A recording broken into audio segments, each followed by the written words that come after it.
السلام علیکم dear friends, welcome to the C S S learners academy. آج کے ہمارے اس سیشن میں ہم ایک اور بہت ہی امپورٹنٹ سبجیکٹ کی بات کرنے والے ہیں جو آپ کے کمپلسری سبجیکٹس میں سے ایک سبجیکٹ ہے، اور وہ اسلامک اسٹڈیز ہے۔ Why Islamic studies is so important, اس کی وجہ یہ ہے کہ ہم عام طور پہ، اور یہ بڑے دکھ کی بات ہے کہ ہم اسلامک اسٹڈیز کو آپ یوں سمجھیں کہ فار گرانٹیڈ لے لیتے ہیں، اور اس کے حوالے سے ایسپائرنٹس کا جو ایٹیچیوڈ ہے وہ تھوڑا سا کیئر لیس ہو جاتا ہے کہ اسلام میں تو وہی چیزیں ہیں جو ہم شروع سے پڑھتے آ رہے ہیں، وہی چیزیں سلیبس کا حصہ ہیں، تو it is nothing so important کہ ہمیں اس کو الگ ٹائم دے کر پریپیئر کرنا چاہیے۔ میں آپ کو بتاؤں گا کہ یہ ایک مسکنسیپشن ہے، خاص طور پہ نئے ایسپائرنٹس کے لیے۔ میں یہ بات کرتا چلوں کہ اٹ از اے مسکنسیپشن، اور اس کا نتیجہ یہ نکلتا ہے کہ میں نے بہت سے کیسز ایسے دیکھے ہیں جس میں بہت سارے دوستوں نے باقی تمام سبجیکٹس میں کلیئر بھی کر لیا اور بہت اچھے مارکس کے ساتھ کلیئر کر لیا، لیکن اسلامک اسٹڈیز کی وجہ سے ان کا جو ریٹن ایگزام ہے وہ کوالیفائی نہیں ہو پاتا، کیونکہ سی ایس ایس کے جتنے بھی سبجیکٹس ہیں ان سب کا ایک سیٹ پیٹرن ہے، اور اس کے حساب سے جب تک آپ ان ڈیپتھ اسٹڈی نہیں کر سکتے اور اس ان ڈیپتھ اسٹڈی کو پھر آپ ریفرنسز کے ساتھ پریزنٹ نہیں کر سکتے، تب تک آپ کے اچھے مارکس جو ہیں وہ کسی بھی سبجیکٹ میں نہیں آ سکتے، انکلوڈنگ اسلامیات۔ ایک اور اس میں جو افسوسناک بات ہے اسلامک اسٹڈیز کے حوالے سے، وہ یہ ہے، مطلب اسکالرس میں بھی پائی جاتی ہے، پھر آگے وہی چیز ایسپائرنٹس میں بھی ٹرانسفر ہو جاتی ہے، وہ یہ ہے کہ ہم لوگ زیادہ تر کریمنگ پہ بلیو کرتے ہیں، اور جو چیزیں ہمیں بتا دی جاتی ہیں ہم ان کو ایز اٹ از یاد کر کے اور کوٹ کر دیتے ہیں یا لکھ لیتے ہیں۔ حالانکہ میں یہ سمجھتا ہوں کہ سی ایس ایس کے اس اوور آل جو ایک جرنی ہے، اس میں سب سے زیادہ امپورٹنس اگر کسی سبجیکٹ کی ہے تو وہ اسلامک اسٹڈیز ہے۔ اس کی وجہ یہ ہے کہ اسلامک اسٹڈیز صرف ایسا سبجیکٹ نہیں ہے جس کو آپ نے پڑھنا ہے اور پھر اس کے اگینسٹ آپ نے پیپر دے دینا ہے۔ اسلامک اسٹڈیز پوری کی پوری، یہ پوری آپ کی زندگی ہے، آپ اسی میں جی رہے ہیں، اور یہی چیز ہے جس کو آپ نے امپلیمنٹ بھی کرنا ہوتا ہے اپنی ذات پہ، اور پھر آپ کی ذات کے ذریعے سے سوسائٹی پر امپلیمنٹ ہوتا ہے، اور اسی چیز کو آپ نے ڈیفینڈ بھی کرنا ہے۔ لہٰذا ہم اس چینل میں یہ کوشش کریں گے کہ اسلامیات پہ جو ریسرچ بیسڈ نالج ہے انشاءاللہ وہ آپ کو کنوے کرنے کی کوشش کی جائے، قرآن میں یا حدیث میں، اور اس کے بعد فلسفے میں، یعنی اسلامک فلسفی میں بہت کام ہوا ہے۔ بہت سے بڑے بڑے نام ہیں جنہوں نے باقاعدہ صرف کام ہی اس اسلامک اسکول آف تھاٹ پہ کیا ہے، اور that all is other than the sectarianism that we face today. بلکہ سیکٹیرینزم کی وجہ ہی اگنورینس ہے۔ اگر آپ پراپر نالج گین کر لیتے ہیں اور پراپر طریقے سے چیزوں کو سمجھ لیتے ہیں تو آپ کو پتہ چلے گا کہ ڈفرینسز ہیں ہی نہیں، وہ just they are a created phenomena, اور حقیقت جو ہے ان کی وہ آپ کے سامنے بھی بالکل نل ہو جائے گی۔ تو انشاءاللہ جتنی میری بھی اسٹڈی ہے اس کے حساب سے ہم کویسچن کو، البتہ یہ بہت امپورٹنٹ چیز ہے کہ ہم یہاں پہ چیزوں کو صرف سلیبس وائز رکھیں گے، اور صرف سلیبس میں جو چیزیں پرووائڈڈ ہیں انہیں کور کرنے کی کوشش کریں گے۔ یہ آپ کے سامنے اسلامک اسٹڈیز کا سلیبس موجود ہے، اس میں آپ دیکھیں گے کہ کس طرح سے اس کو سیکشنز میں ڈیوائڈ کر کے بیان کیا گیا ہے۔ ہم اسی طرح سیکشن وائز چلیں گے، ہر ٹاپک، اور پھر اس کے اندر جو سب ٹاپک ہے اس کو اسٹڈی کیا جائے گا۔ ان ٹاپک سے ریلیٹڈ جو پاسٹ پیپرز ہیں، پاسٹ 20 ایئرس کے پیپرز کو میں نے کمپائل کیا ہوا ہے، انہی پیپرز کو مد نظر رکھتے ہوئے ہم چیزوں کو پڑھیں گے تاکہ ہمارا ٹائم بھی ضائع نہ ہو اور چیزیں بھی پریپیئر ہو جائیں۔ اور جب بھی ہم ان میں سے ایک ٹاپک کو کور کر لیں گے تو اس کے جتنے بھی پاسٹ پیپرز ہیں انشاءاللہ ان کو بھی چینل کے تھرو سالو کروایا جائے گا۔ اس کا مطلب یہ نہیں ہے کہ پورے کا پورا جو پاسٹ پیپر ہے وہ سالو کر کے دے دیا جائے گا، بلکہ اس کی جو آؤٹ لائن ہے وہ میں ہر کویسچن کی بنا کر انشاءاللہ ایک لیکچر پورے کا پورا اس پہ ہوگا، ہر سبجیکٹ اور ہر ٹاپک کے حساب سے۔ اس سے فائدہ یہ ہو جائے گا کہ آپ کو یہ پتہ چل جائے گا کہ اگر کویسچن پوچھا جائے ٹاپکس میں سے تو کس طرح کا پوچھا جاتا ہے، اور پھر اس کویسچن کو ہم نے ایڈریس کس طریقے سے کرنا ہے۔ اس کے علاوہ یہ کوشش کریں گے، جیسے میں نے پہلے کہا، کہ ہم چیزوں کی فلسفی کو سمجھنے کی کوشش کریں گے۔ مثال کے طور پہ ایک نظریہ ہے جسے مونوتھیزم کہتے ہیں، یا سنگولیرٹی کہتے ہیں، یا وحدانیت کہتے ہیں، توحید کہتے ہیں۔ یہ جو نظریہ ہے اسے سمجھنے کی کوشش کریں گے، یعنی اللہ تعالیٰ جو ہے وہ واحد ہے تو اس کا واحد ہونا کیوں ضروری ہے، یا یہ ہے کہ توحید کیوں ضروری ہے، اور جو توحید ہے اس کے برعکس یعنی جو دوئی ہے اگر وہ آ جاتی ہے تو اس کے نقصان کیا ہوتے ہیں، عام زندگی میں بھی کیا ہوتے ہیں، تاکہ ان چیزوں کو پھر ہم ریلیٹ کرتے کرتے نظریہ وحدانیت کو سمجھ لیں، نظریہ توحید کو سمجھ لیں۔ اس کو سمجھ لینے کے بعد پھر یہ ہوگا کہ ہم قرآن کی ان آیات کا ریفرنس کوٹ کر سکتے ہیں کہ اللہ تعالیٰ واحد ہے تو وہ واحد کیوں ہے، اور جو بھی پاور سپریم ہے اس کا واحد ہی ہونا کیوں ضروری ہے، یا توحید کی ہماری عام زندگیوں میں اہمیت کیا ہے، اس کی ضرورت کیا ہے۔ اس پہ ایک ریسرچ بیس اسٹڈی جو ہے انشاءاللہ وہ کرنے کی کوشش کریں گے۔ اسی طرح سے نظریہ نبوت ہے، پھر نظریہ ختم نبوت ہے، پروفٹ محمد صلی اللہ علیہ وسلم کا آخری نبی ہونا قرآن میں تو موجود ہے، حدیث میں تو موجود ہے، لیکن یہ ہونا کیوں ضروری ہے، نظریہ خاتمیت ہے کیا، یعنی ختم المرسلین ہونا کیوں ضروری ہے، اسی ذات کا ختم المرسلین ہونا کیوں ضروری ہے، ان تمام چیزوں کو انشاءاللہ اسٹڈی کرنے کی کوشش کریں گے۔ تو چلتے ہیں اپنے پہلے لیکچر کی طرف، اور آج کا جو ہمارا پہلا لیکچر ہے وہ سلیبس میں جیسے آپ نے دیکھا کہ انٹروڈکشن کا پہلا ٹاپک ہے concept of Islam. Concept of Islam سے جیسے اس کے نام سے ظاہر ہے، اس کا مطلب یہ ہے کہ اسلام ہے کیا، اسلام کا جو میننگ ہے وہ کیا ہے، لٹرل میننگ کیا ہے، ٹرمینالوجیکل میننگ کیا ہے، یا لغوی معنی کیا ہے، اور اس کے اصطلاحی معنی کیا ہے، اور اس کو ایک ریلیجن کہا جانا چاہیے یا اس کو ایک کمپلیٹ کوڈ آف لائف کہا جانا چاہیے، اور اگر یہ ہے تو کس طرح سے ہے۔ اس کے حوالے سے یہ پاس پیپرز آپ کے سامنے اسکرین پہ موجود ہیں، اور کنسیپٹ آف اسلام میں سے پاسٹ 20 ایئرز میں یہ کویسچنز پوچھے گئے ہیں، جو انشاءاللہ ہم اس ٹاپک کے کمپلیٹ ہونے پر ان کا جو آؤٹ لائن بیسڈ سولوشن ہے وہ آپ کے سامنے پیش کریں گے۔ تو بات کرتے ہیں جی اسلام کے حوالے سے۔ سب سے پہلے تو یہ ہے کہ جو اس کا میننگ ہے، جو اس کا لٹرل میننگ ہے یا لغوی معنی ہے، وہ یہ لفظ نکلا ہے سلم سے، یعنی سین لام میم۔ عربی میں آپ ایک بات نوٹ کریں گے کہ جو بھی لفظ ہے، چھوٹے سے چھوٹا جو لفظ ہے وہ 3 حروف پر مشتمل ہوتا ہے، یعنی 3 حروف سے چھوٹا لفظ عربی زبان میں، عربی کی لغت میں نہیں پایا جاتا ہے۔ جب بھی آپ کسی لفظ کے معنی کو اس کے متن کے اعتبار سے جاننا چاہیں گے تو آپ اس کی بیس کو دیکھیں گے تو آپ کو پتہ چلے گا کہ وہ 3 ورڈز پہ ہی مشتمل ہے۔ مثال کے طور پہ آسمان کے لیے لفظ سما استعمال ہوتا ہے، یعنی سین میم الف۔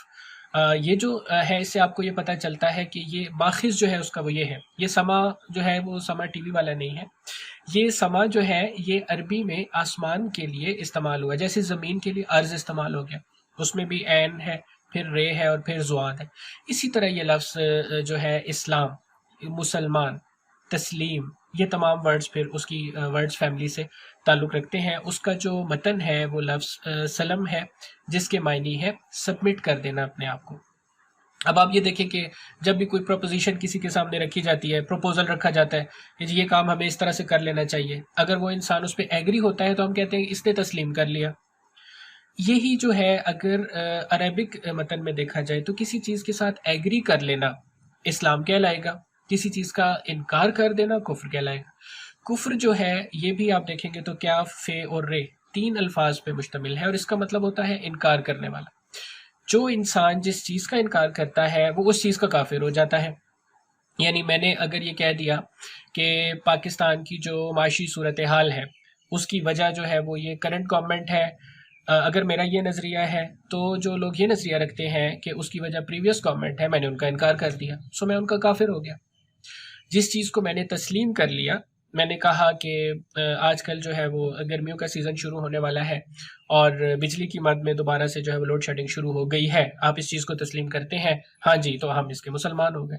سو that is the basic concept of Islam, یا میننگ آف اسلام آپ کہہ سکتے ہیں۔ آگے جب آپ اس کے ٹرمینالوجیکل میننگ کی طرف آتے ہیں یا اصطلاحی معنی کی طرف آتے ہیں تو وہ ایک تھوڑا سا اس سے ڈفرینٹ ہو جاتا ہے۔ ڈفرینٹ اس طرح سے ہو جاتا ہے کہ اس سے مراد یہ ہے کہ جب آپ اپنے آپ کو ایک باقاعدہ ایک جو کوڈ آف لائف ہے اس کا حصہ بنا لیتے ہیں، اللہ تعالیٰ کی ذات کو سمجھتے، جس حد تک سمجھ سکتا ہے انسان اس حد تک اسے سمجھتے ہیں، اس کو تسلیم کر لیتے ہیں، اس کی اتھارٹی کو تسلیم کر لیتے ہیں، اور پھر اس سے ریلیٹڈ تمام چیزیں، یعنی پھر اس سے ریلیٹڈ ہی نبی ہیں، اسی سے ریلیٹڈ آسمانی کتابیں ہیں، اسی سے ریلیٹڈ فرشتے ہیں، اور اسی سے ریلیٹڈ روز آخرت ہے، آپ ان تمام چیزوں پر بھی آبویسلی پھر ایمان لے آئیں گے۔ کوئی بھی ریشنل آدمی ایسا نہیں کر سکتا کہ وہ خدا کی ذات کو تو مان لے لیکن اس سے ریلیٹڈ جو چیزیں ہیں ان کا وہ انکار کر دے۔ سو اس چیز میں اگر آپ آ جاتے ہیں تو یہ کہلاتا ہے کہ آپ مسلمان ہو گئے ہیں۔ اس کے دو طریقے ہیں. نمبر 1 یہ ہے کہ آپ زبان سے اس کا اقرار کر لیتے ہیں جو لا الہ الا اللہ محمد رسول اللہ ہے اور صلی اللہ علیہ وآلہ وسلم، اور اس کے علاوہ پھر آپ پریکٹیکلی ان چیزوں پر جو اسلام نے وضع کی ہیں عمل درآمد کرتے ہیں، اور اس کے ذریعے سے اپنی جو سیلف پیوریفیکیشن کا گول ہے وہ آپ اٹین کر لیتے ہیں یا اٹین کرنے کی کوشش میں رہتے ہیں. اسلام میں ایک مسلمان کے لیے جو مقصد ہے وہ یہی ہے کہ سیلف پیوریفیکیشن وہ اٹین کر لے، اور پھر اس کے ذریعے سے سوسائٹی کے اندر جو چینجز پیدا ہوتی ہیں آٹومیٹیکلی ہوتی ہیں. انڈیویجول چینج ہو جائے گا تو سوسائٹی آٹومیٹیکلی چینج ہو جائے گی. اب اس میننگ کے بعد ہم آگے چلتے ہیں تو وہ ہے فلسفی آف اسلام. اس کے حوالے سے ایک مسکنسیپشن پائی جاتی ہے لوگوں میں، اور وہ یہ پائی جاتی ہے کہ اسلام جو ہے شاید یہ آج سے کوئی 1400 ایئرس پہلے آیا ہے، اینڈ پروفٹ محمد صلی اللہ علیہ وآلہ وسلم is the founder of Islam. This is a misconception, this is totally wrong. آپ یہ دیکھیں گے کہ جو پہلا انسان اس دنیا میں آیا ہے وہ اپنے ساتھ جو دین لے کر آیا ہے وہ اسلام ہے. یعنی پہلے انسان آدم، اور وہ پہلے نبی کی حیثیت سے مانے جاتے ہیں، اور وہ جس مذہب کو لے کر آئے تھے اللہ تعالیٰ کے حکم سے وہ مذہب یہی دین حق یعنی اسلام ہے. ہوتا کیا ہے تاریخ میں کہ ایک نبی آ گیا، وہ اپنے ساتھ ایک دین لے آیا، اس نے لوگوں کو وہ دین بتانا سمجھانا شروع کر دیا. کچھ لوگ جو ہیں وہ اس کے ساتھ ایگری کرتے ہیں، اور وہ لوگ جن کے مفادات کے لیے وہ دین خطرہ ہوتا ہے وہ لوگ اس کی مخالفت کرتے ہیں. obviously that is the human nature. کسی بھی آئیڈیالوجی ہوگی تو اس کے ساتھ ایسے ہوگا. اس کے بعد سوسائٹی کے اندر جو ہے وہ تفرقہ پیدا ہوتا ہے، ڈویژنس پیدا ہوتی ہیں، اور ہر ایک اپنے جو ہے وہ ایک رستے پر چل پڑتا، اور اس کے بعد پھر ایک نبی آتا اور پھر وہ ان چیزوں کو دوبارہ سے ری ایمرجنس آف اسلام ہو جاتی، اور وہ دوبارہ سے ان چیزوں کو واضح کر دیتا. پھر آگے ان میں تحریفات شروع ہو جاتی. اسی طرح یہ سلسلہ چلتا رہا یہاں تک کہ اللہ تعالیٰ نے آخری رسول پروفٹ محمد صلی اللہ علیہ وآلہ وسلم کو مبعوث فرمایا. ان کے ذریعے سے دین کو مکمل کر دیا گیا ہے. یہ آپ دیکھ سکتے ہیں قرآن میں اللہ تعالیٰ نے فرمایا ہے. دین جو ہے وہ نبی پاک صلی اللہ علیہ وآلہ وسلم سے شروع نہیں ہوا، بلکہ وہ نبی پاک صلی اللہ علیہ وآلہ وسلم پہ تمام ہوا ہے. دین ہمیشہ سے انسانیت کے لیے جو اللہ تعالیٰ کی طرف سے آیا اور پھر آخر تک چلتا آیا ہے، اور آج بھی اس کی طرف سے جو دین ہے وہ اسلامی ہے. قرآن میں ایک اور جگہ اس نے جیسے یہ فرما دیا ہے کہ دین اگر کوئی خدا کے نزدیک ہے تو وہ صرف اسلام ہے. تو یہ جو مسکنسیپشن ہے کہ Islam is the newest religion, اور even Islam is a religion with regard to the meaning of religion, جو وہ لیتے ہیں جو صرف عبادات کی حد تک ہوتا ہے یا اللہ تعالیٰ سے خاص تعلق کی حد تک ہوتا ہے، Islam is not that. Islam is a complete code of life, جس پر ہم بات کریں گے انشاءاللہ. اب جو اس کی فلسفی ہے اس کے بعد اگلا کویسچن عام طور پر جو کیا جاتا ہے وہ یہ کیا جاتا ہے کہ اسلام عرب میں ہی کیوں آیا، اور جس خاندان میں آیا ہے اس خاندان میں ہی کیوں آیا. آپ کو یاد ہوگا، آپ نے مثلاً کتابوں میں پڑھا ہوگا کہ اس وقت کے جو یہود و نصارہ ہیں ان کا بھی اعتراض یہی تھا کہ یہ ہم میں سے کیوں نہیں آیا، یہ نبی فلاں قبیلے میں سے کیوں آ گیا ہے. یا آج کل یہ کویسچن کیا جاتا ہے کہ اسلام چلیں جی آنا ہی تھا، ری ایمرج ہونا ہی تھا، تو عرب سے کیوں ہو گیا، فلسطین سے کیوں نہیں ہو گیا، اسرائیل سے کیوں نہیں ہو گیا. فلسطین ہی ہے، اسرائیل تو خیر بہرحال. تو اب یہ ہے کہ یہ جو ڈیبیٹ چل پڑتی ہے اس کے حوالے سے میں آپ کو تھوڑا سا بتا دوں. اگر آپ ورلڈ میپ پہ عربین پیننسولا کو دیکھیں گے تو عرب از اے پیننسولا. جو کانٹیننٹ ہے، 3 کانٹیننٹس کو تو وہ ڈائریکٹلی لنک کرتا ہے، یعنی ایشیا کو، یورپ کو اور افریقہ کو. آپ دیکھیں گے کہ اس کے درمیان میں وہ ایک کنیکشن کا ذریعہ ہے جو عربین پیننسولا ہے. اس کے علاوہ اس کی 3 طرف جو ہے وہ سمندر ہے، یعنی سمندر کے رستے سے باقی جتنے کانٹیننٹس ہیں ان کو بھی کنیکٹ کیا جا سکتا ہے. So it is a kind of centre of the world. اسی وجہ سے اللہ تعالیٰ کے حکم کے تحت جو بیت اللہ بنا ہے وہ اسی جگہ پر بنا ہے جس کو سینٹر آف دا ورلڈ سمجھا جاتا ہے. اب یہ کہا جا سکتا ہے کہ ایک دنیا گول ہے تو اس کا سینٹر تو کسی بھی جگہ ہو سکتا ہے، کوئی ایک اس کی فکس جگہ ہونی ضروری نہیں ہے. لیکن اگر اسی نظریے کو آپ تسلیم کرتے ہیں تو پھر آپ گرین وچ مین ٹائم جو کہ انگلینڈ میں ہے، آپ کا سارا ٹائم جو ہے وہ اس کے تحت ہی چل رہا ہے، اس کو سینٹر آف دا ورلڈ تسلیم کرنا آپ کے لیے بہت آسان ہے. ہولی کعبہ کو جو ہے وہ تسلیم کرنا آپ کے لیے مشکل ہو جاتا ہے. بہرحال اب یہ جو سینٹر آف دا ورلڈ ہے اس کو منتخب کیا گیا، اس سرزمین کو منتخب کیا گیا. اچھا ایک اور بات میں آپ کو بتاتا چلوں کہ اب اگلی بات جو ہے کہ اس خاندان میں ہی کیوں آیا وہ اسی سے ریلیٹ ہو جائے گی.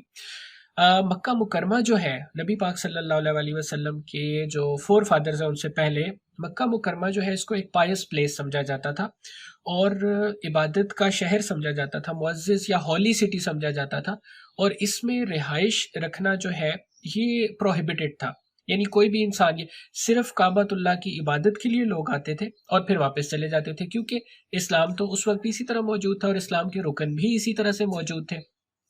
اب حضرت ابراہیم علیہ السلام نے اپنا جو دین، وہ بھی ظاہر اسلام ہی تھا جس کی وہ پریچنگ کرتے رہے، اس کے بعد حضرت اسماعیل اسی کی پریچنگ کرتے رہے اور انہوں نے کعبۃ اللہ کی تعمیر کی، اور کعبۃ اللہ میں اس کے بعد لوگ جو ہیں ساری دنیا سے جو اس دین پر یعنی اسلام پر تھے وہ آتے اور کعبۃ اللہ میں اپنی جو ان کی ریچولز تھیں، حج کے نام سے تھیں یا نہیں تھیں، لیکن وہ ریچولز وہاں پہ پرفارم کیا کرتے تھے۔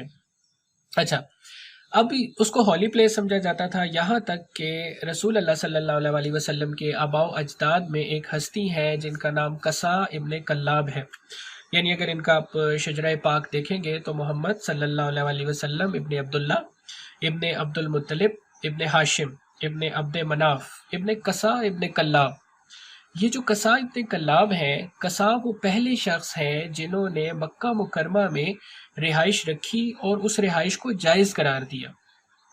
قصا وہ پہلے شخص ہیں جنہوں نے قریش کو ایک جھنڈے تلے جمع کیا اور انہوں نے کہا کہ اگر اس کعبۃ اللہ کی جو عبادت ہے وہ تو آپ کرتے ہی کرتے، لیکن اس عبادت کا جو نظم و نسق ہے وہ بھی تو کسی نے چلانا ہے، اس کی جو سیکیورٹی ہے اس کی ذمہ داری بھی تو کسی کی ہونی چاہیے، تو اس کے ارد گرد آپ اس طرح سے آبادی بنا دیں تاکہ اگر اس کو مخالفین کی طرف سے، کفار کی طرف سے کوئی خطرہ ہو تو اس کی حفاظت کرنے کے لیے وہ لوگ موجود ہوں، پہلے وہ لوگ اپنی جانیں قربان کریں، اس کے بعد وہ لوگ کعبۃ اللہ تک پہنچ سکیں۔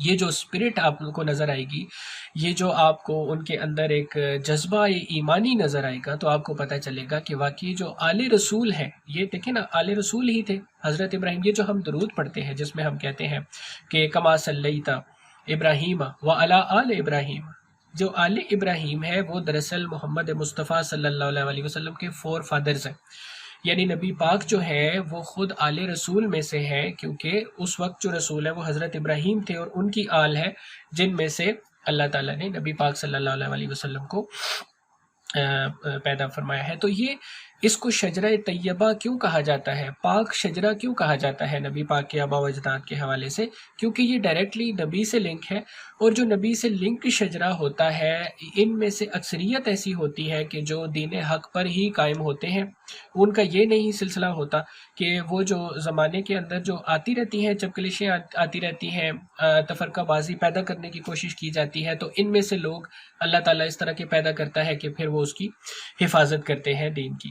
تو یہی کام رسول اللہ کے آباء و اجداد نے کیا، اپنے انداز میں کیا جس حد تک وہ کر سکتے تھے، اور ان میں سے قصا ہیں جنہوں نے وہاں پہ آبادی رکھی۔ اس کے بعد پھر ان کی آل اولاد جو ہے وہاں سے ایک نظام شروع ہو گیا جس کو ہم ہسٹری میں انشاءاللہ ٹچ کریں گے، فی الحال بات تفصیلی ہو جائے گی تو اس میں نہیں جاتے ہیں ہم۔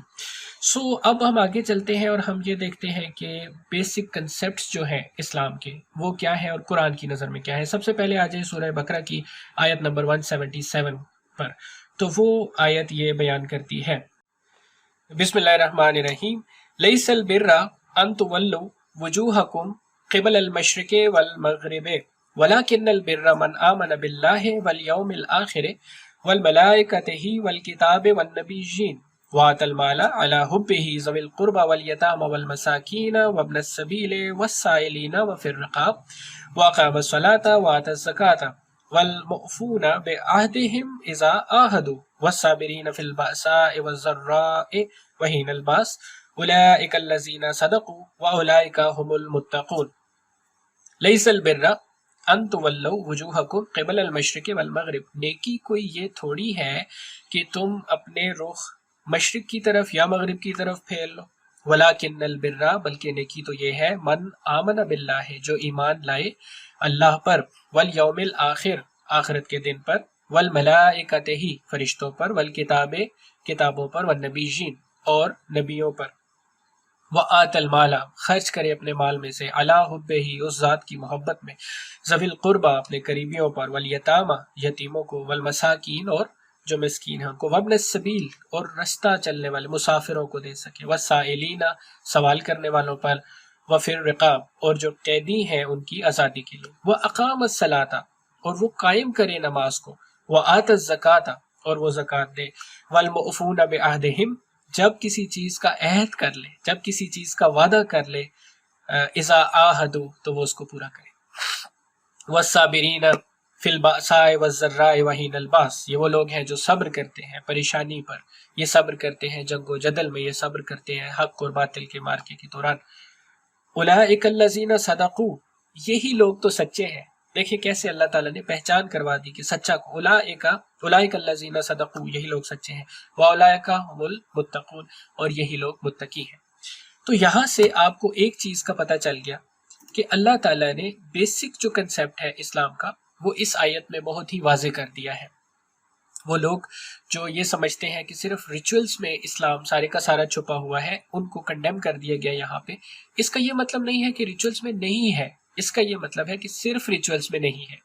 اس بات کو سمجھنا بہت ضروری ہے۔ عام طور پہ جب اس قسم کی آیات کو پڑھا جاتا ہے تو اس میں سے لوگ شبہ کا شکار ہو جاتے ہیں، اور وہ یہ کہتے ہیں کہ مثلا اب مغرب کی طرف یا مشرق کی طرف جو منہ کرنے سے مراد ہے وہ ظاہر نماز ہی ہے۔ بعض لوگ جو ہیں وہ جو ہماری سائڈ پہ پائے جاتے ہیں، یعنی کعبہ اللہ کی جو مشرق میں ہے وہ مغرب کی طرف نماز پڑھتے ہیں، جو اس کے مغرب میں پائے جاتے ہیں وہ مشرق کی طرف پڑھتے ہیں، کیونکہ مرکز جو ہے وہ کعبہ اللہ ہے۔ لوگ یہ اگر اس میں آیت میں سے یہ فرض کر لیا جائے کہ اللہ تعالیٰ اس میں ان چیز کو کنڈیم کر کے کہہ رہا ہے کہ آپ اس کے علاوہ جو چیزیں وہ کریں، تو ایسا نہیں ہے۔ اللہ نے یہ کہا ہے کہ لیس البر نیکی کوئی صرف یہ تھوڑی ہے، یعنی صرف یہ نیکی نہیں ہے، اس کے علاوہ یہ چیزیں بھی آپ کے اندر ہوں گی، تو پھر آپ کی نماز کا فائدہ ہے۔ بار نماز کے چیپٹر میں اس کو تفصیلی پڑھیں گے، اور اس آیت کا ذکر بھی بار بار آتا رہے گا کیونکہ اس میں بہت ساری چیزوں کو کمپائل کر دیا گیا ہے۔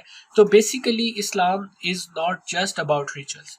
اسلام جو ہے وہ آپ کو کس طرح سے انڈیویجول، جیسے ہم نے سیلف پیوریفیکیشن کی بات کی، اور سوشل لائف یعنی سوسائٹی میں کیسے چلنا ہے اس کی بات اسلام آپ کو بتاتا ہے۔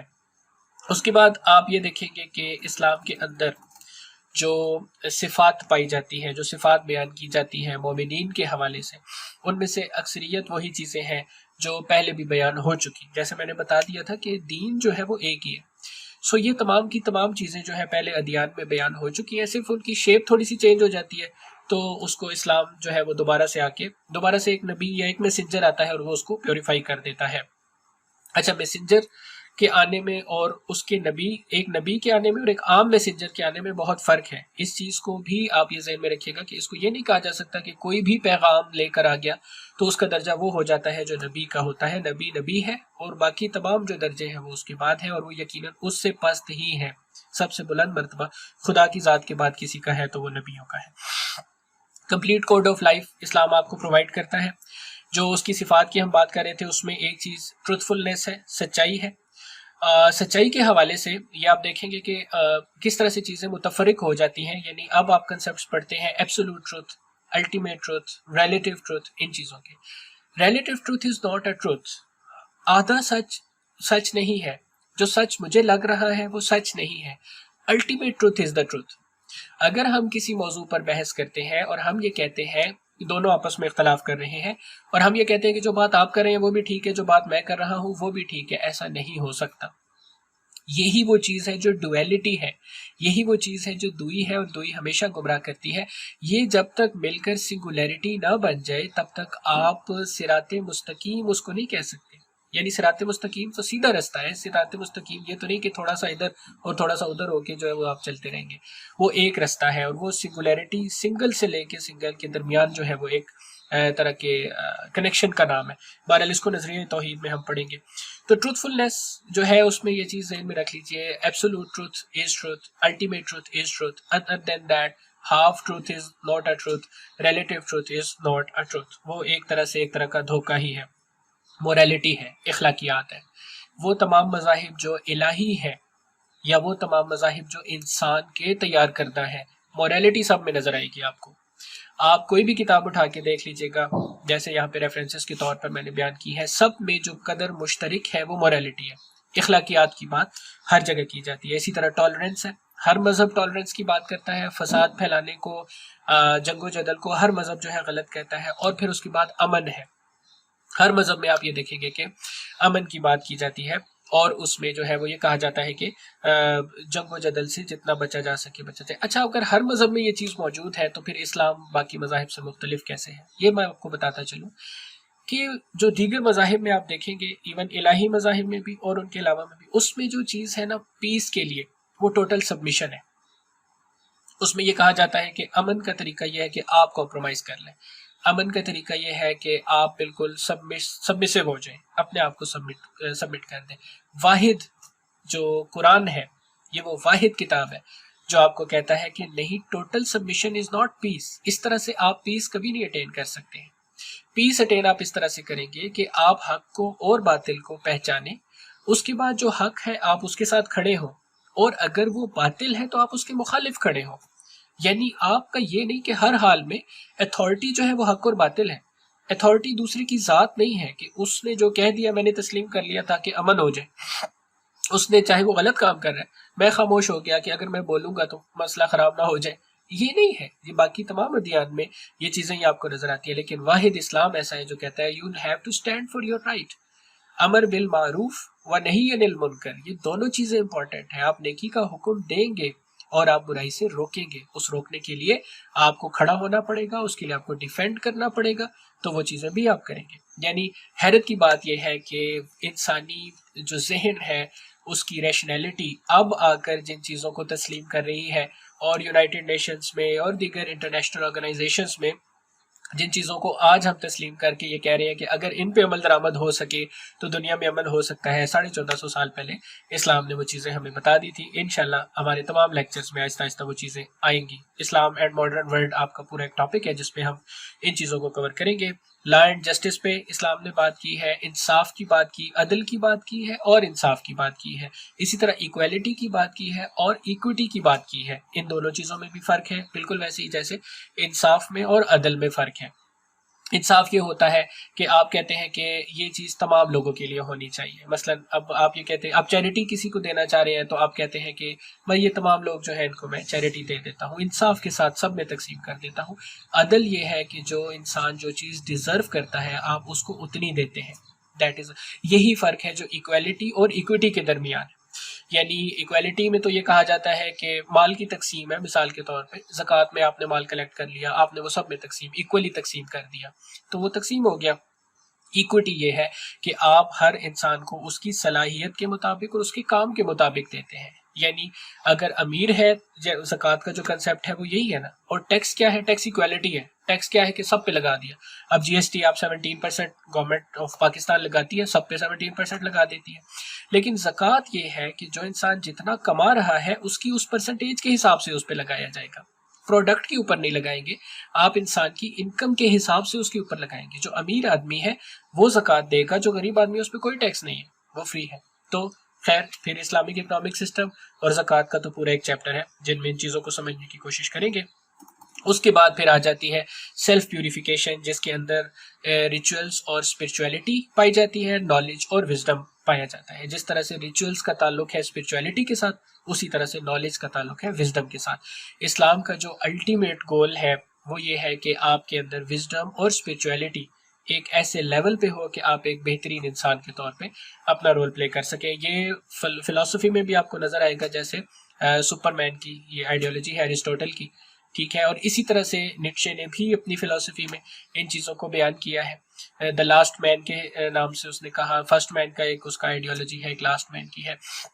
تو یہی سارے کے سارے کنسیپٹ، کیونکہ انسانی عقل جب ایک خاص لیول پر پہنچتی ہے تو وہ ان چیزوں کو ادراک کرنا شروع کر دیتی ہے جو ہمیں ایک کتاب کی صورت میں 1450 سال پہلے دے دیا گیا تھا، لیکن انفارچونیٹلی اس کو ایک خوبصورت سے جو ہے نا کپڑے میں لپیٹ کر کسی بلند جگہ پہ رکھنے کے علاوہ ہم نے اس سے کوئی کام نہ لیا۔ اس کے بعد آگے چلتے ہیں تو آپ دیکھتے ہیں کہ اسلام کو بیسیکلی ہم 5 کیٹیگریز میں ڈیوائڈ کر کے اور پھر اس کی بیسک جو انڈرسٹینڈنگ ہے اس کو کلیئر کر سکتے ہیں، جس پہ سب سے پہلی چیز جو ہے وہ بلیفز ہے۔ یعنی آپ کا عقیدہ کیا ہے، آپ کس چیز پر بلیف رکھتے ہیں۔ بلیف کا جو بنیادی مطلب ہے وہ یہی ہے کہ کسی بھی چیز کو ریسرچ کرنے کے بعد آپ کسی نتیجے پر پہنچ جاتے ہیں تو آپ کہتے ہیں کہ this is something as a fact. تو یہ جو چیز ہوتی ہے وہ چیز آپ کا بلیف بن جاتا ہے۔ دیکھتے دیکھتے کسی چیز کو پھر اس کے اوپر آپ ایمان لے آتے ہیں تو اس کو بلیف کہا جاتا ہے۔ جیسے ایک بہت ہی مزے کی بات انٹرسٹنگ میں آپ کو بتاؤں، میرے لیے یہ بڑی انٹرسٹنگ تھی جب مجھے پتہ چلا، اور وہ یہ ہے کہ جو ایمان لفظ استعمال ہوتا ہے قرآن میں بھی مختلف جگہ پہ استعمال ہوا ہے اور بھی اس کے علاوہ ہوا ہے۔ ایمان کا جو مطلب ہے وہ بلائنڈ فیتھ نہیں ہے، بلکہ وہ ریسرچڈ بیسڈ فیتھ ہے۔ یعنی جب آپ کسی چیز میں تلاش کے بعد اس کا یقین کر لیتے ہیں کہ یہ عمل ایسا ہی ہے، تو اس کو ایمان کہا جاتا ہے یا اس کو بلیف کہا جاتا ہے۔ جیسے قرآن مجید کی ایک آیت ہے جس میں واضح طور پر اللہ نے کہا کہ تم لوگ یہ مت کہو کہ تم ایمان لائے، تم لوگ یہ کہو کہ تم اسلام لائے ہو، ایمان کا تو تمہارے دلوں میں سے گزر ہی نہیں ہوا۔ کیونکہ آپ نے اسلام قبول کر لیا، آپ نے یہ لائف گزارنی شروع کر دی، اس کا یہ مطلب نہیں کہ آپ مومن بھی ہو گئے، ایمان بھی لے آئے۔ ایمان صرف اس وقت آپ لا سکیں گے جب آپ غور و فکر کے بعد چیزوں کو سمجھنا شروع کر دیں گے، اور وہ جو ہے وہ مختلف عقائد ہیں جن کو ہم پڑھیں گے، جس میں توحید ہے یا عدل ہے یا اس کے علاوہ جتنے بھی عقیدے ہیں ان سب کو ہم سٹڈی کریں گے، جس کے بارے میں قرآن مجید کی اس آیت میں واضح کر دیا گیا ہے۔ تو آپ یہ دیکھتے ہیں کہ خدا پر ایمان ہے، اس کے فرشتوں پر ہے، کتابوں پر ہے، نبیوں پر ہے اور روز آخرت پر ہے۔ تو یہ وہ چیزیں ہیں جو ایمان کا باعث بن سکتی ہیں صرف اس صورت میں کہ آپ ان پہ ریسرچ کر کے اس کے بعد اپنا کوئی نہ کوئی نتیجہ اخذ کر لیں۔ اس کے بعد دوسری چیز، 5 چیزیں جو میں نے بتائی تھیں ان میں سے دوسری چیز آپ کی پریکٹیکل ڈیووشن ہے، یعنی جو چیزیں آپ کے ریچولز میں آ جاتی ہیں، نماز ہے، روزہ ہے، اس کے علاوہ حج ہے، وہ پرفارمنس کے لیے جاتے ہیں۔ یہ جتنی چیزیں یہ ریچولز ہیں جن کا تعلق سیلف پیوریفیکیشن سے آ جاتا ہے۔ اس کے بعد ٹرانزیکشنز ہیں۔ ٹرانزیکشنز جو ہوتی ہیں، اکنامک ٹرانزیکشنز ہوتی ہیں، وہ ہیں کہ جیسے آپ نے مثال کے طور پہ پراپرٹی ہے تو اس کی تقسیم آپ نے کس طرح سے کرنی ہے، جب آپ نے لین دین کرنا ہے آپس میں تو وہ آپ نے کیسے کرنا ہے۔ اسی جتنی بھی ٹرانزیکشنز کی بعد میں چیزیں آئیں گی وہ اسلام کا ایک تیسرا چیپٹر ہے۔ زکوٰۃ جو ہے وہ اسی کے معنی میں، بلکہ زکوٰۃ کے علاوہ تمام دیگر جو فائنینشیل میٹرز ہیں جس میں زکوٰۃ آ جاتا ہے، عشر آ جاتا ہے، خمس آ جاتا ہے، دیت ہے، ہدیہ ہے، فدیہ ہے، یہ تمام کی تمام چیزیں اس میں ہم انشاءاللہ ڈسکس کریں گے تفصیل سے۔ پھر موریلٹیز آ جاتی ہیں جن میں اخلاقیات ہیں کہ نارملی ایک سوسائٹی میں جب آپ نے رہنا ہے تو پھر آپ نے اس کو کیسے بیہیو کرنا ہے، یہ آپ جانتے بھی ہوں گے، اور اگر جو لوگ نہیں جانتے ان کے لیے کہ اسلام جو ہے وہ رہبانیت کا قائل نہیں ہے۔ اسلام اس چیز کا قائل نہیں ہے کہ آپ معاشرے سے الگ ہو کر اپنا ایک سلسلہ اور ایک سیٹ اپ بنا لیں اور اللہ کی عبادت ہی کرتے جائیں۔ اسلام جو ہے وہ سوسائٹی میں رہ کر کس طرح سے آپ نے چیزوں سے محفوظ رکھنا ہے اپنے آپ کو اور پھر آگے بڑھنا ہے، اس کا درس دیتا ہے۔ اور 5ویں نمبر پہ جو چیز ہے وہ پنشمنٹس ہے۔ پنشمنٹ کے حوالے سے میں یہاں تھوڑی سی بات کروں گا، لیکن اس کے زیادہ جو تفصیل ہے اس پر میرا ایک الگ لیکچر آئے گا، جو کرمنالوجی کیونکہ ایک آپشنل سبجیکٹ ہے تو اس میں اسلام اینڈ کرائم کے حوالے سے ایک پورے کا پورا ٹاپک ہے جس کو ہم سٹڈی کریں گے، تو میں اس کو بھی یہاں پہ ٹیگ کر دوں گا تاکہ اسلام کا جو پنشمنٹ کا ایک نظریہ ہے اس کو تفصیل سے آپ وہاں پہ سمجھ سکیں۔ یہاں پہ میں صرف آپ کو ایک فلسفی بیان کروں گا اور پھر اس لیکچر کو تمام کرتے ہیں کہ فلسفی یا فلسفہ پنشمنٹ، فلسفی آف پنشمنٹ جو ہے وہ کیا ہے، سزا کیوں دی جاتی ہے۔ اس کی بیسک چیز یہ یاد رکھیے گا کہ پنشمنٹ جو ہوتی ہے that is not for the sake of punishment, punishment is inflicted for the sake of deterrence. Punishment, سزا اس وجہ سے دی جاتی ہے کہ آپ کو ڈیٹر کیا جائے، آپ کو خوف زدہ کیا جائے کہ اگر یہ کام کریں گے تو اس کا یہ نقصان ہوگا، اس چیز کو پنشمنٹ کہتے ہیں۔ پنشمنٹ یہ نہیں ہے کہ آپ جو ہے وہ for the sake of punishment یا کسی چیز سے لطف اندوز ہونے کے لیے آپ وہ کام کرتے چلے جائیں، جیسا بہت سے ٹارچر سیلز میں جو سو کالڈ سویلائزڈ نیشنز ہیں ان کے جو ٹارچر سیلز ہیں ان میں وہ سب کچھ ہو رہا ہے، اور وہ صرف اور صرف for the sake of entertainment ہوتا ہے۔ اسلام نے اس طرح کی کوئی بات نہیں کی ہے۔ اسلام کو یہ الزام دیا جاتا ہے کہ آپ کی جی بڑی خونی قسم کی جو ہے وہ پنشمنٹس ہیں، بڑی ظالمانہ ہے، باربیرک ہیں۔ تو ان لوگوں کو یہ پتا ہونا چاہیے کہ پہلے آپ پنشمنٹ کے کنسیپٹ کو سمجھ لیں کہ پنشمنٹ کا مقصد یہ ہوتا ہے کہ انسان کو کسی چیز سے ڈیٹر کیا جا سکے۔ اب جب آپ اس میں فلسفی پڑھتے ہیں، سیزیر بیکیریا کی، ایک کرمنالوجسٹ ہیں بڑے فیمس اٹیلین کرمنالوجسٹ، تو انہوں نے تھیوری آف یوٹیلیٹیرینزم دیا ہے۔ اب یہ کیا ہے؟ بہت آسان سا کنسیپٹ ہے۔ تھیوری آف یوٹیلیٹیرینزم یہ کہتا ہے کہ ایک انسان جو کرائم کرنا چاہتا ہے وہ اپنے اس کرائم سے حاصل ہونے والے فائدے کو یا لذت کو بیلنس کر کے دیکھتا ہے اس کرائم کے نتیجے میں ملنے والی پنشمنٹ کے ساتھ۔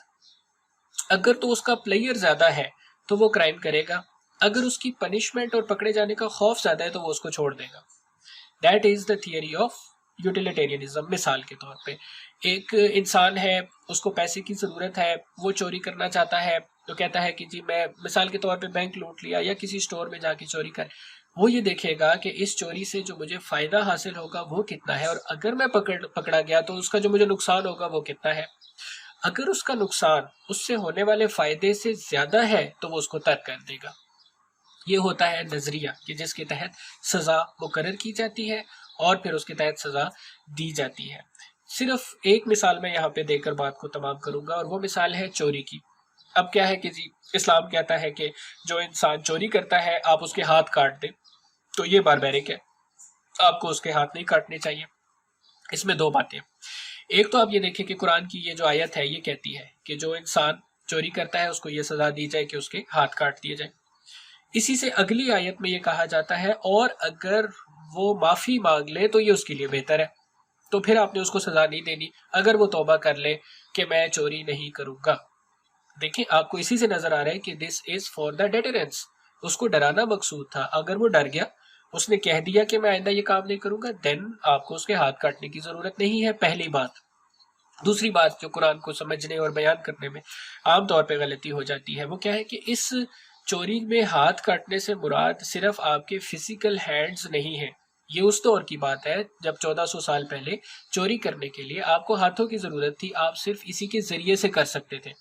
اب کیا ہے، مثال کے طور پہ رات کو آپ بیٹھتے ہیں، آپ کے ہاتھ نہیں ہے. اب مثال لے لیتے ہیں، ایک بندہ ہے اس کے ہاتھ ہی نہیں ہے، وہ بیٹھا اور اس نے رات کو کمپیوٹر یوز کیا اور کمپیوٹر کے ذریعے سے یعنی کسی بھی دوست کے ذریعے، بھائی کے ذریعے کمپیوٹر یوز کیا اور اس نے آن لائن جو ہے وہ ایک بینک لوٹ کر ساری کی ساری رقم ٹرانسفر کر لی. تو اس کا آپ کیا کریں گے؟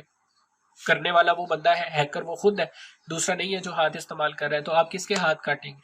ہاتھ کاٹنے سے مراد یہ ہے کہ جو چوری کرنے کا سورس ہے اس کو ختم کر دیا جائے. اگر ایک انسان چوری کر رہا ہے اور وہ انٹرنیٹ یوز کر کے چوری کر رہا ہے، آپ اس کا انٹرنیٹ ڈسکنیکٹ کر دیں. وہ جتنی ہیکنگ جانتا ہو، جتنی بھی اس کے پاس نالج ہو، سارا زیرو ہو جائے گا. اسی طرح سے ایک بندہ جو ہے وہ فزیکلی کوئی کام کرتا ہے، مثلا اوپر بیٹھا ہے، وہ فون کرتا ہے، ایک بندے کو ہائر کرتا ہے اور اس سے وہ چوری کروا لیتا ہے. تو وہ جو بندہ فون کر رہا ہے اصل چور تو وہ ہے، دوسرے کو تو اس نے استعمال کیا ہے. تو یہ جو اوپر بیٹھا ہوا ہے اس کا وہ سورس ختم کر دیں جس کے ذریعے سے یہ چوری کرتا ہے، تو یہ چوری نہیں کر سکے گا. اس کا ایک مفہوم جو ہے وہ یہ ہے. اس کے علاوہ جتنی بھی پنشمنٹس ہیں ان پہ انشاءاللہ ہم بعد میں تفصیلی بات کریں گے.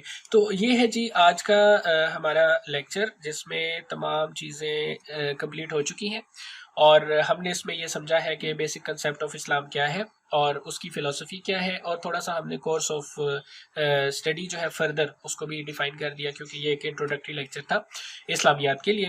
اب اس لیکچر سے اگلا جو لیکچر آئے گا انشاءاللہ انٹروڈکشن آف اسلام کے ہی جو اگلے ٹاپکس ہیں ان پہ ہم 1 by 1 اسی طریقے سے چلیں گے، اور اسی طرح سے اس ٹاپک کے کمپلیٹ ہونے پر اس کے جو پاسٹ پیپرز ہیں ان کو سالو کیا جائے گا. جن لوگوں نے ابھی تک میرا چینل سبسکرائب نہیں کیا ہے ان سے کہوں گا کہ آپ چینل کو سبسکرائب کیجیے گا اور بیل آئیکن پہ ضرور کلک کیجیے گا، تاکہ جیسے جیسے ویڈیوز اپلوڈ ہوتی جائیں وہ آپ کو ملتی جائیں گی. انشاءاللہ ہر 3 سے 4 دن کے اندر ایک ویڈیو ضرور اپلوڈ ہوگی، کیونکہ میرا یہ ارادہ ہے کہ تمام جو سبجیکٹس ہیں ان کے ٹاپکس کو ایک ساتھ ساتھ کور کیا جائے، یعنی آپ کے اوپر پریشر بھی نہ پڑے. ایک سبجیکٹ یہ نہ ہو کہ ایک سبجیکٹ پہلے کر لیا باقی سارے بعد میں کیے تو وہ پہلے والا بھول جاتا ہے انسان کو، تو وہ نہیں ہوگا. ہم تمام سبجیکٹس کو انشاءاللہ گریجولی لے کے چلیں گے، ساتھ ساتھ اپنے نوٹس پریپیئر کرتے جائیے. جہاں بھی آپ کو کوئی کویسچن کی ضرورت پڑے یا جو میٹیریل اسکرین پہ شو ہوتا ہے اس کی ضرورت پڑے، آپ میرے ای میل پہ مجھ سے رابطہ کر سکتے ہیں، کویسچن بھی کر سکتے ہیں، اور یہ میٹیریل جو ہے یا نوٹس ہیں میرے پاس وہ بھی آپ کو دیے جا سکتے ہیں. Stay blessed. Thank you very much. السلام علیکم.